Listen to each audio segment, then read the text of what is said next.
Hello, everyone. Welcome. I am Briar Harvey. This is the Neurodiversity Media Network. We are here today with Deirdre Towns, and we are talking about making shifts happen. So today, we're going to start unpacking how we actually structurally make changes. And we're going to start by defining emotional regulation, right? Right. What's important to start with here? What's important to start with? Well, so in the context of making shifts happen, right? One of the things that gets in our way about being intentional and taking actions, we often get derailed by emotions.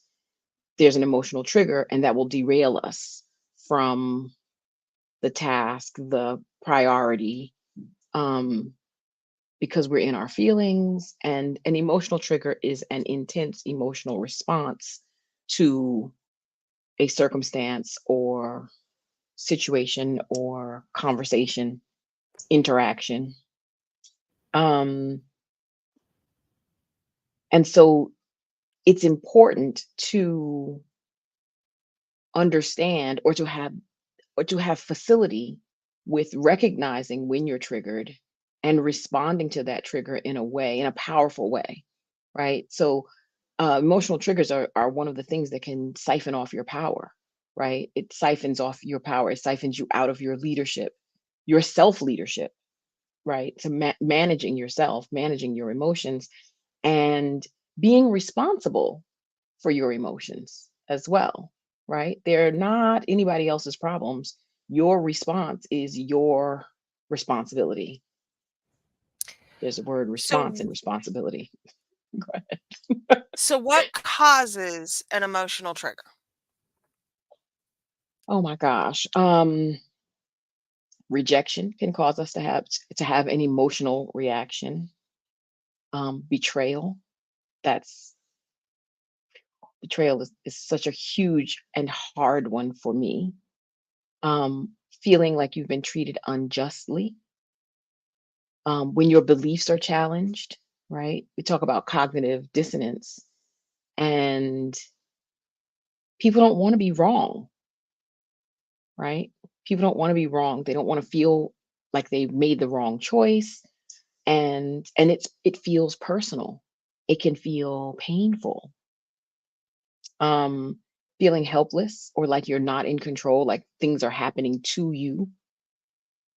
Um, Feeling like you've been excluded or like you've been ignored or overlooked.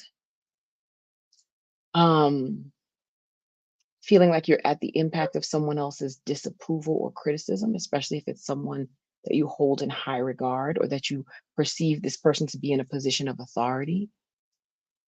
Um, Feeling unwanted or unneeded, right? I'm at the empty nest. There's a little bit of nobody needs me anymore. Even though my kids are like the youngest is 20. No, he doesn't need me.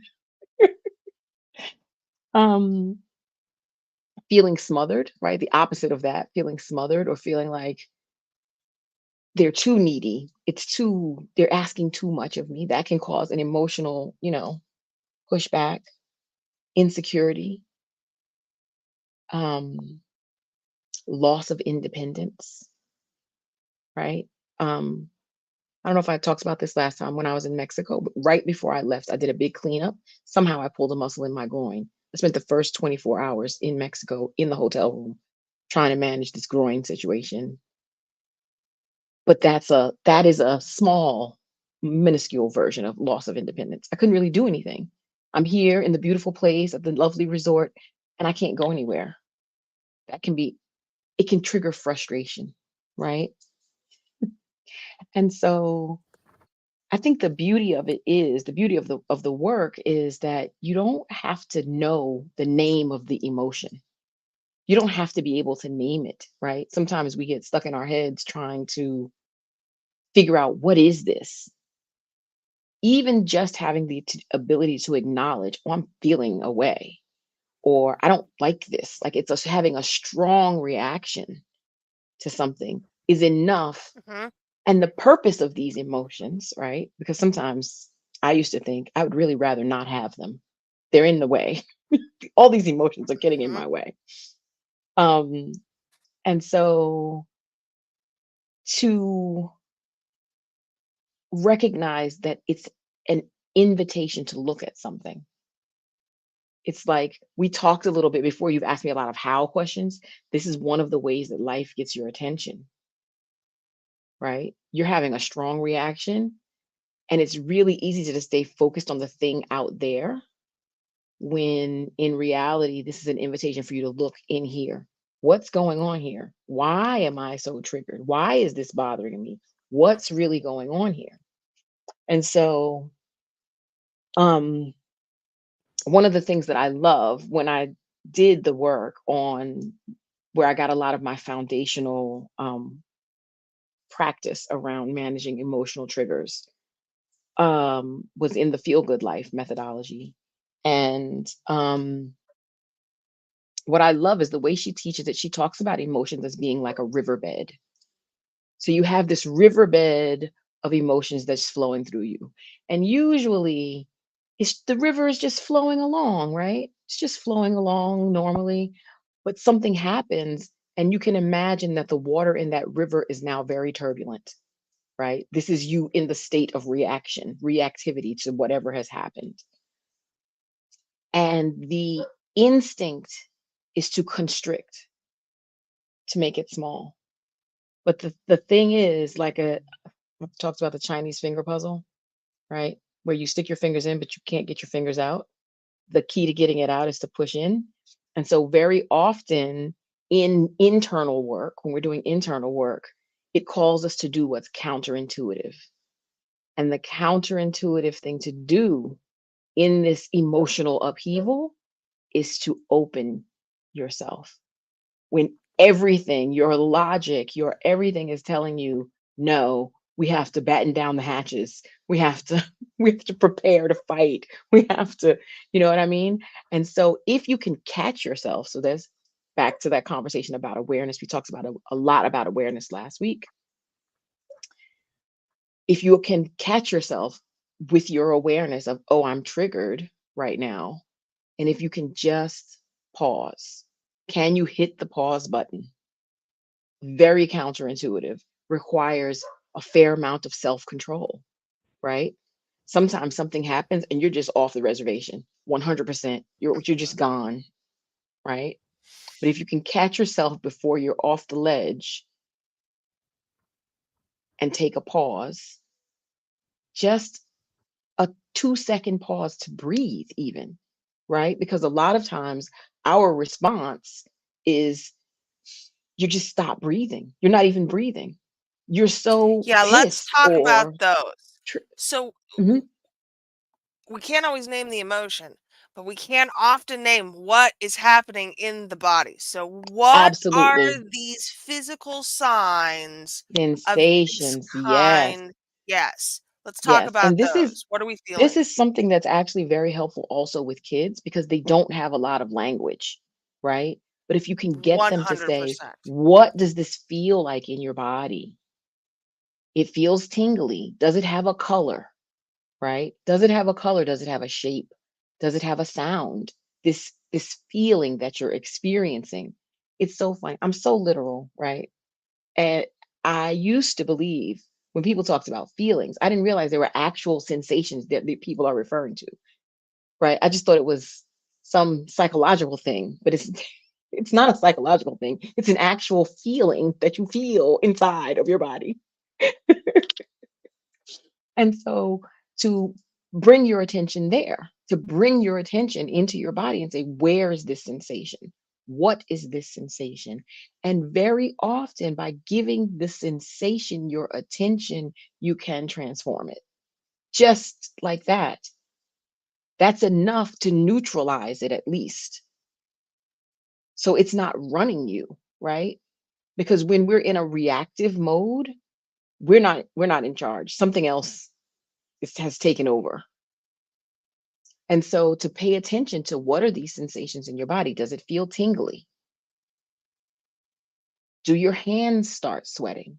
There's actual physiological things that happen because when you're triggered, it activates something in your brain, in the oldest part of your brain, in the part of your brain that doesn't have language. And this is the decision making center. Decisions get made there, and then it sends it out to the logic part to make it make sense. And so, mhm, The tingles, man, I cannot emphasize that is how I am always able to tell the difference between trauma and anxiety. Because mm, anxiety kind of creeps up on you slowly, but trauma is tingly. I can feel it all over my body like ants or like it's washing through me.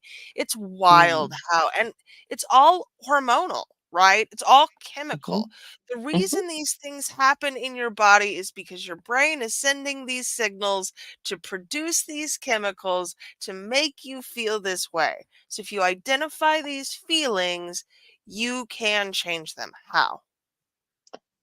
Before we get to how, can we talk Okay. about what you just said? You're doing it to Right, yourself, right? right. They're not doing it to you. It's not happening to you, right? It is a response to whatever happened. And when you have ownership of that, that's the beginning of I have the power to change it. So, as always with me, it's always going to come back to awareness. Awareness is where it all starts. You are aware I am in a response. I've been triggered. And can you pause? Can you hit the pause button before you say or do something? Because very often when we make decisions from this place of being triggered, it doesn't end well. Usually that is not the highest and best choice that we make from that space. Almost Right? never. Almost never. I cannot even think of an example of when it is the best thing.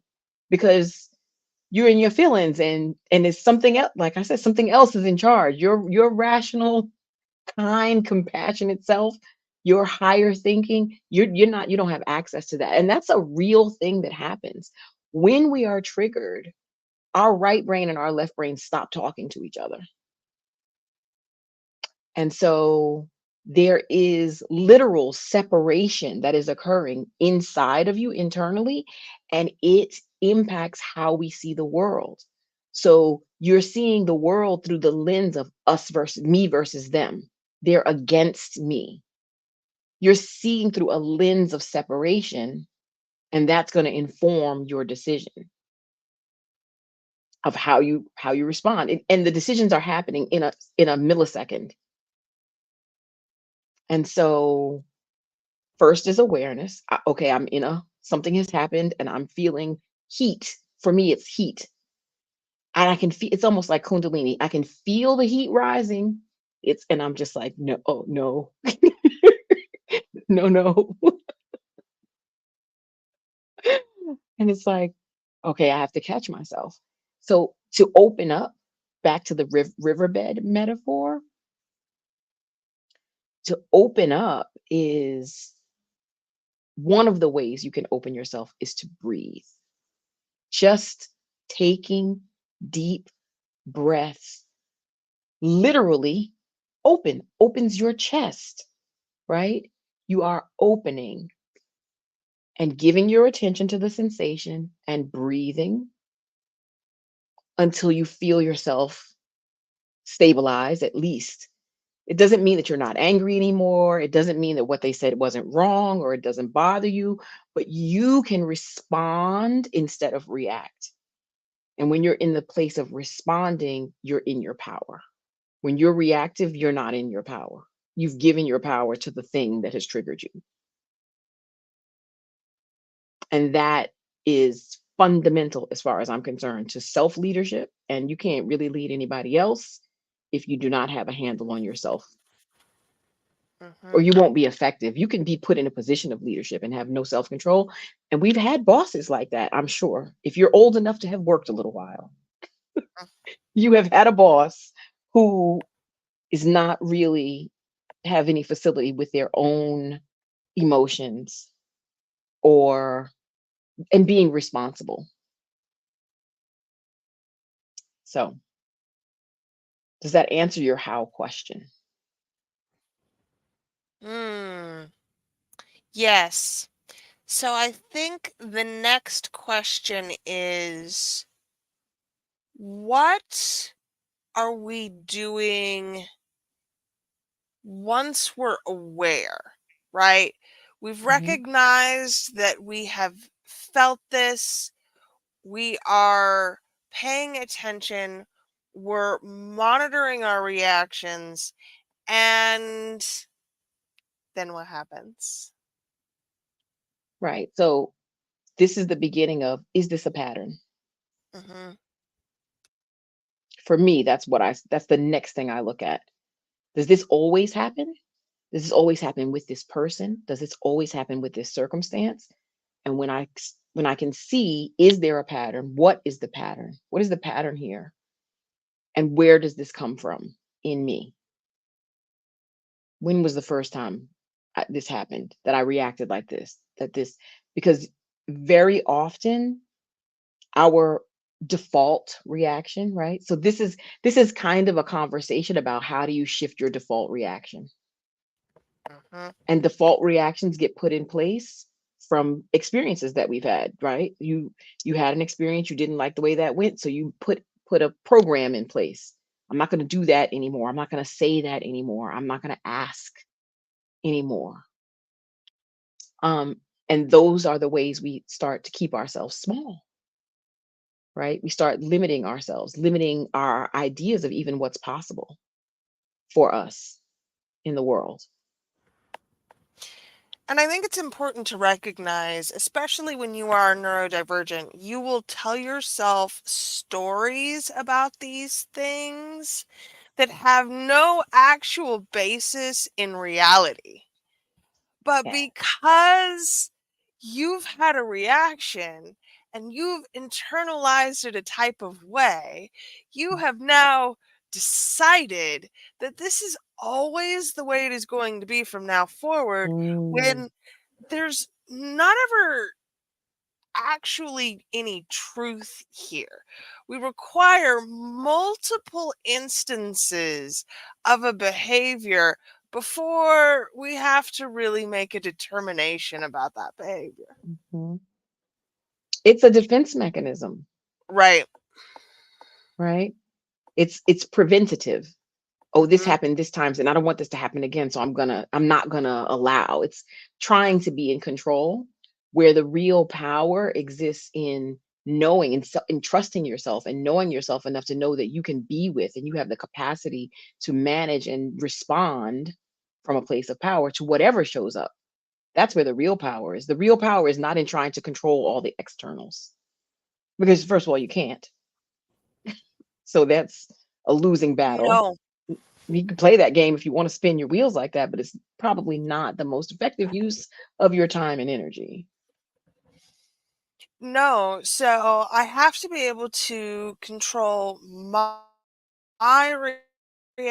And what I want to emphasize, I think, just a little bit, what changes when you can start to modulate that reaction? Energy is contagious. Mm, And so someone shows up and they are in their own reaction. And if you are not in on your center, it will impact you and then you'll be having a reaction. This happens so often when girlfriends start talking and he did this and he did that and now your friend is mad. Now you're both mad, right?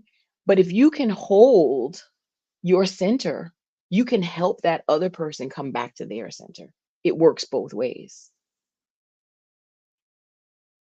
And that's what becomes possible, and that's what becomes available. And I think that the power of this tool really cannot be understated in being able to control those situations. Not control, control's not a good word, but Respond. to respond in those situations where things were previously unstable. Mhm. Right. Um, there was a time, for a long time, even into adulthood, if my father would get upset with me, I would get upset, I would start crying. Not even because I was sad, but maybe I was mad, or you know what I mean? It could be just I'm just full, and so tears come when I'm full up to here with emotions and tears. And I got to a point where he can't trigger me like that anymore. And it definitely took a lot of work. But to get to a place where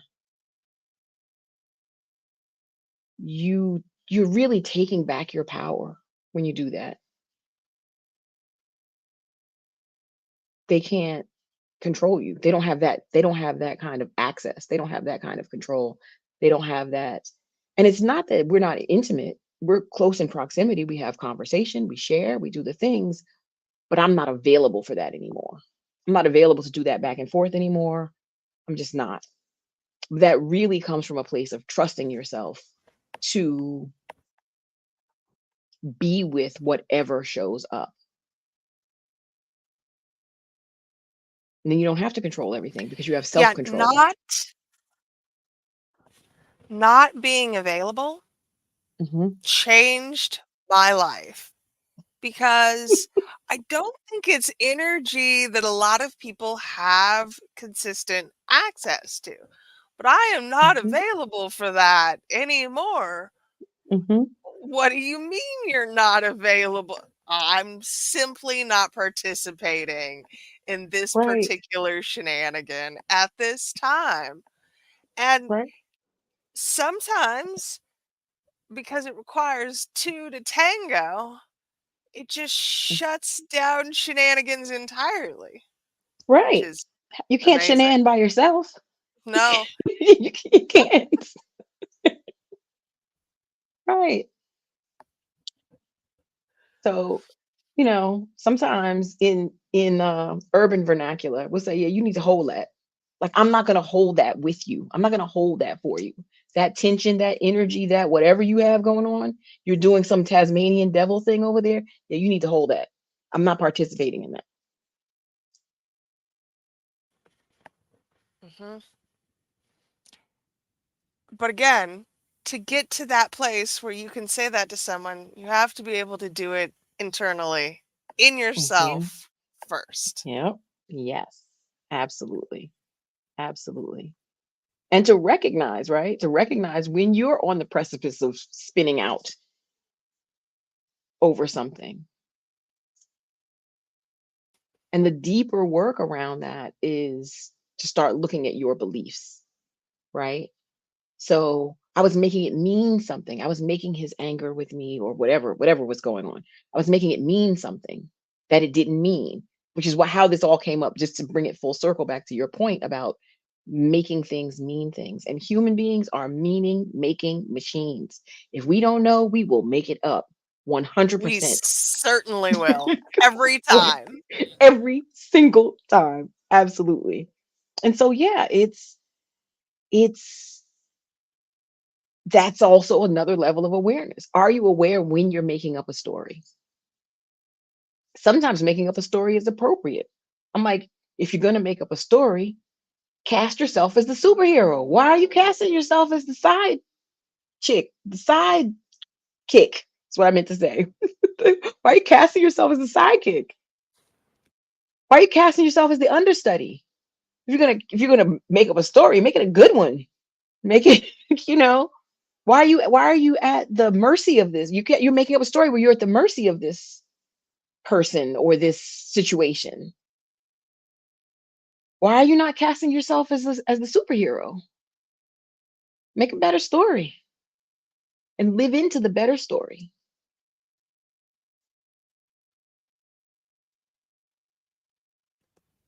Yes. And I think some people struggle here because when you make a better story, are you making yourself the main character?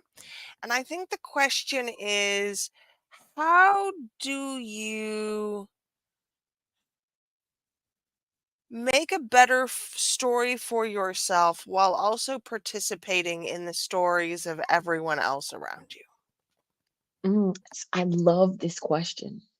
I love this question because so much of personal development is about navel gazing, and that doesn't work. You can't know Mm-mm, yourself by yourself. You mm-mm. cannot know yourself by yourself. You need people. And last time we spoke, I spoke about you learn a thing, you want to push the edge, it requires you to do something, to be in an action in the world, right? To be moving because that creates resistance and that's how you get to know where you are in space. And so I love this idea that in your interaction with people is the way you learn who you are and who you're being in the world, right? Because these other people are going to reflect that back to you. And a lot of times we don't like what we see. No, but it is a reflection. Mhm. It is. And if you're willing to acknowledge that, oh, that's me over there doing that. I do that, right? It's taking ownership of it. But that's how you transform it. You can't transform what you won't own. It's not yours. If it's not yours, then you can't transform it. So it's usually not the other person, right? They're doing what they're doing out of their own stuff, right? That's what the in the four agreements when he talks about don't take anything personal. Nothing is personal. People are too busy with their own stuff to really be, they're not really thinking about you. But to know that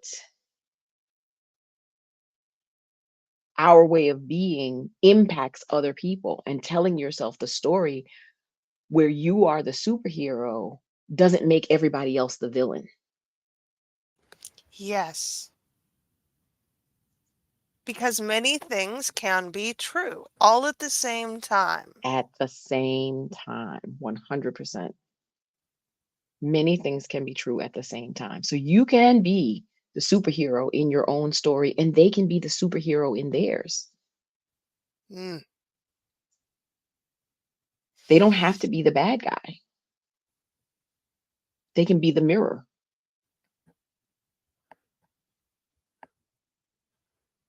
I think about mhm, that. I was watching The Huntsman, which is, they had the mirror, mirror, mirror. mhm. And the mirror is not bad or good. The mirror is just the mirror. And you can use it for good or not, but it's neutral.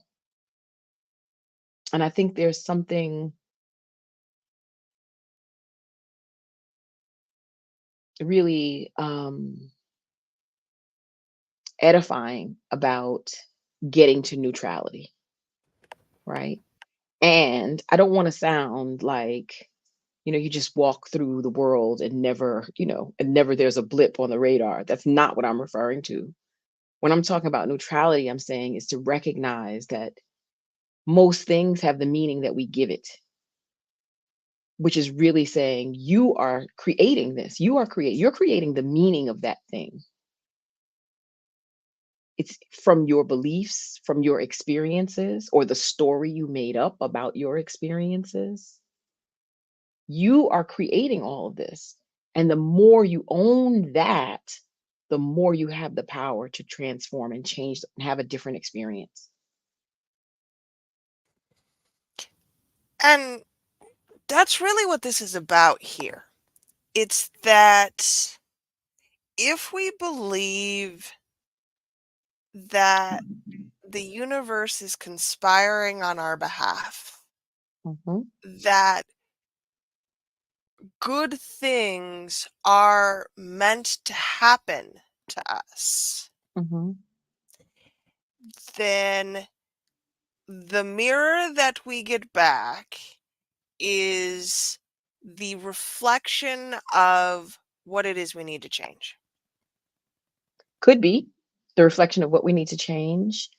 Um, if it's something we don't, if the mirror is reflecting back to us something we don't like, something that's Mm, unpleasant, then maybe you do want to look at that and say, "Hmm, where can I make an adjustment?" And sometimes the adjustment is in how you see. How are you seeing this thing? Right? Because you're the one who's calling it good or bad. There's a saying, and it's a hard to swallow for a lot of people, but it's like the saying is everything ends well. If it's not well, it hasn't ended yet. Can you think of it in terms of take a long view? What's happening right now is really kind of crappy. I have to hold this view when I look at the politics in our country. right. Right? Like, It's not okay, it's well, so it's it's not over yet. it's not over yet. It keeps me in the game. It keeps Mhm. me from being like, F this. I'm out of here. If we don't believe that if we believe that it's over, that everything has ended, then we have no agency. Right. I have no capacity to do or implement or make a change. So Right. I have to believe. Hmm. It's what keeps you going when it's Correct. hard, because Mhm. sometimes it is hard and it looks bleak, right? It looks bleak. But I use the metaphor of the sun is always shining. There's a hurricane happening, but the sun is still shining over or above. And so to say, okay, this is not an eternal situation. This is a, a process. This is temporary. And what do I need to do to get to the other side of this? How do I get to the other side? And sometimes getting to the other side is one step at a time. You just keep putting one foot in front of the other. It's not always the magic of changing your point of view or looking at it a different way. Sometimes it's just tough it out. Put your big girl panties on and keep it pushing. So what do we do when it gets hard? Oh, what do we do when it gets hard?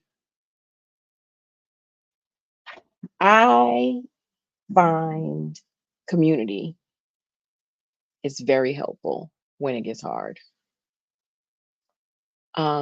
Having a community of people who really see you, having a community of people who can remind you of who you are when you forget, and everybody forgets.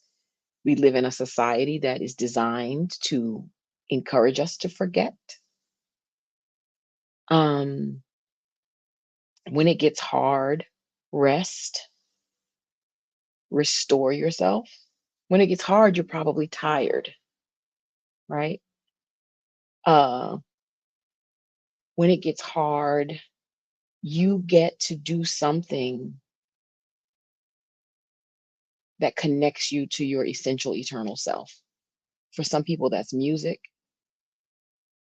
For some people, that's dance. For some people, that's meditation. For some people, that's light a candle and get in the bath, right? There are the things that you do that are restorative for you. For some people, it's breath work. For some people, it's sound bath. Pick your position there. Like, where do you want to be? And it's a myriad of things. Some people it's going for a walk. I like to be barefoot outside in nature. That is restorative to me. Watching birds, things that help bring you into the present, things that settle you. Sometimes if it's really hard, I'll find something funny to watch on TV. I need to laugh. Let me find let me find something funny because life is not fun or funny right now. And yeah, I need to remember that this isn't all there is. I need to remember that the sun is still shining. Mhm. Mhm, And all of these things come back to being aware and grounded mhm. in your body. That's Yep. it all comes back to that. So let's leave on a high note. Okay. What do we need to do to get better at this? Hmm. I want to say practice makes progress. It's a practice. It's wax on, wax off. It, gosh, that's my reference, my old reference from The Karate Kid. For those who haven't seen the movie, look up the clip on YouTube. Wax on, wax off, Mr. Miyagi. Man, Um, are they all really that young that they don't remember Karate Kid?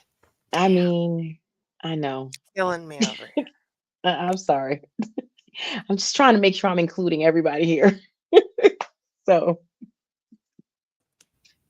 so yeah, it is a practice. It is a like that's the commitment to get up and practice this every day. To practice, be in the practice of being aware, being in the practice of looking. Oh, I'm triggered. Oh, I'm noticing. I'm noticing something. Oh, I know what I want to talk about today. I want to talk about being the observer. At the top of this conversation, what I should have begun with was you are not your emotions. And there are a lot of people that believe they are their emotions.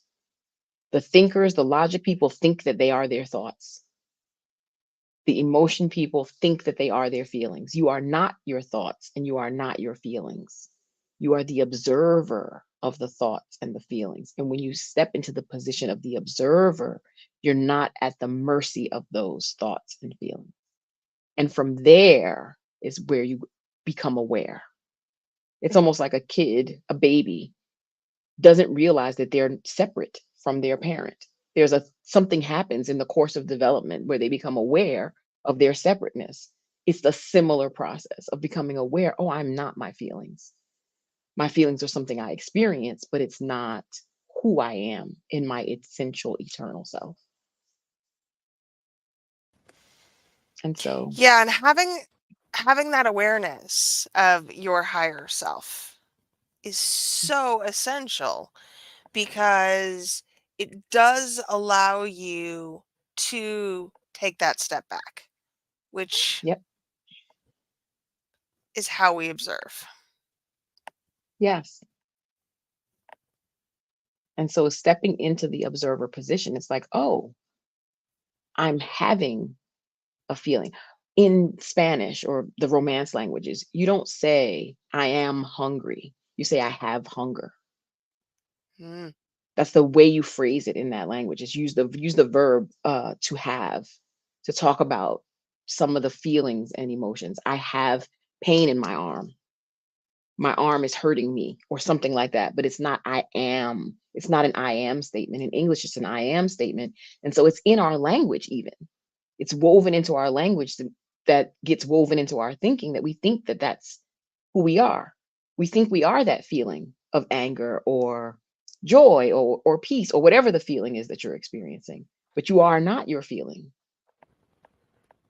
Your feelings are something you experience to the extent that you will be connected into your body. So what you're telling me is that to be the best observer I can be, I just need to pull out my internal dad jokes and say, "Hi, hungry. Yes. I'm dad."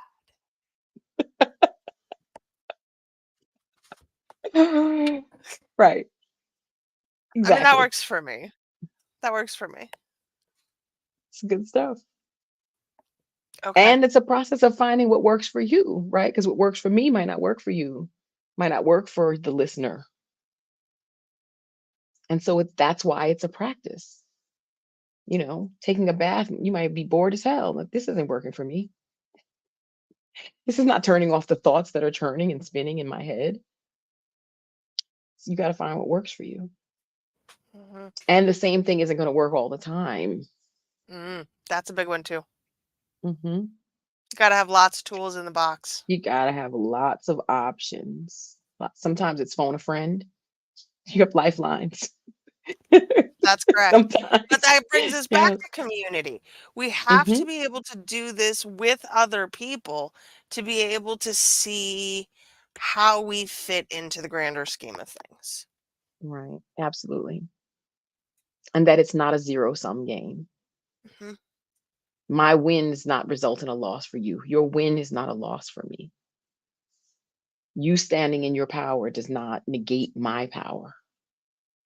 You having your agency does not negate my agency. And that opens up the space for collaboration. And that's it, friend. That's where we leave it, is right there, because it doesn't get any better than that. And next time, we will be talking about ah, how to regulate your nervous system. So we talked about Mhm. that a little bit today, We talked but about it a little bit today. really there are there are a lot of things going on under the surface once your Mhm. brain has created those chemicals that tell you the thing. Mhm. So we'll talk about that sequence and the process and how you do the pattern interrupts. Mhm. Yes. There's a Perfect. little bit of science that goes with that Yeah, I'm excited. because it's a physiological thing and you really don't Mhm, have control over it. It's mhm. going to happen. The question is, what are you going to do about it when Right, that chain reaction gets started? So, right. yes, exciting. This has been amazing, dear. Thank you so You're much. welcome. Y'all, if you have not yet subscribed, this is exactly what we're doing at the Neurodiversity Media Network. And we are having conversations like this that will fundamentally change how you see the world. And we'd love to have you along for the ride. We'll be back in 2 weeks this time, and we will see you again for interrupting the patterns. It's going to be fun. Mm. Yep.